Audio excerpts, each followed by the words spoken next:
Setelah gugatan ini sudah masuk ke pokok perkara dan sudah dibacakan secara sah di mata hukum, yaitu di Pengadilan Negeri Jakarta Selatan.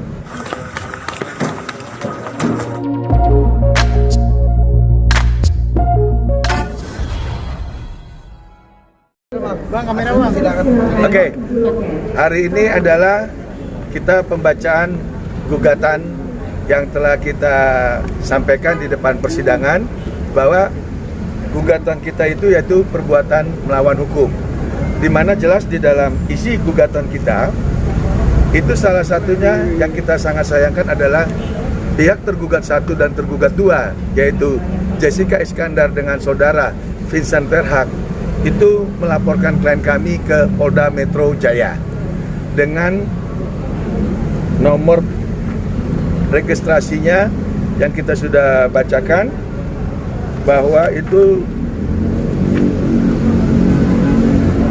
yang ada di pertama, bentar ya, LPB 2947/6/2022 SPKT Polda Metro Jaya tanggal 15 Juni 2022 dengan tuduhan 372 dan 378.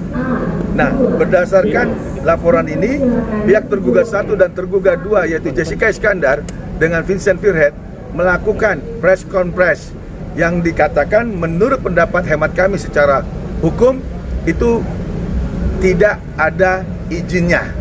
Karena kenapa? Kami duga press conference itu dilakukan hanya sepihak, tidak oleh institusi yang berwenang. Dalam hal ini, kalau masalah pidana, itu adalah Kabid Humas Polda Metro Jaya. Jadi kami duga yang dilakukan oleh saudara Jessica Iskandar dengan Vincent Verhaak itu adalah ilegal.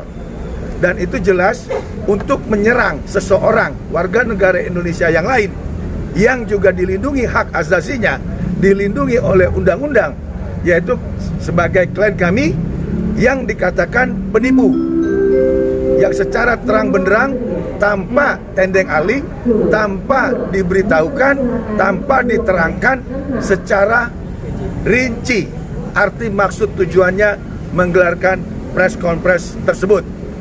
Dan di dalam gugatan ini jelas bahwa klien kami diserang harkat martabatnya sebagai warga negara Indonesia, sebagai seorang manusia yang bebas mandiri melakukan segala aktivitasnya, tapi dituduh dengan penipu dengan bahasa yang sangat-sangat kami sayangkan. Itu makanya kita masukkan gugatan ini, di mana gugatan ini sudah terisi di dalamnya yaitu nilai-nilai kerugian sebagai seorang warga negara yang dituduh penipu tanpa adanya putusan pengadilan hukum yang sah di Republik Indonesia. Ini ada orang lain yang bisa menyerang harkat martabat warga negaranya. Ini yang kami sangat sayangkan.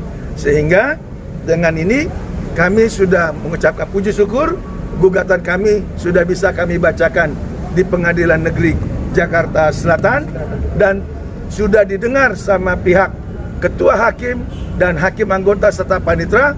Semoga ini tidak ada hal-hal yang tidak kita inginkan. Artinya intervensi ataupun hak-hak yang membuat opini-opini sesat yang selama ini dibangun oleh dugaan kami pihak tergugat 1 dan tergugat 2 yang sangat-sangat liar pemberitaannya, baik itu berupa postingan-postingan di IG ataupun berita-berita di media online ataupun televisi. Itu yang kami sangat sayangkan. Sehingga mulai hari ini tolong teman-teman juga harus membuat satu berita yang seimbang. Apabila tidak, maka kami sebagai kuasa hukum akan mengambil langkah hukum tegas, terutama penyebutan nama klien kami secara vulgar, secara transparan dengan dugaan yang dibilang penipu. Kami nggak segan-segan seperti itu. Jadi mohon setelah gugatan ini sudah masuk ke pokok perkara dan sudah dibacakan secara sah di mata hukum, yaitu di Pengadilan Negeri Jakarta Selatan, tolong pihak-pihak lain jaga harkat martabat klien kami, karena martabat klien kami itu dilindungi oleh undang-undang. Kan demikian ya, mau kamu sampaikan? Tekan? Cukup. Nah.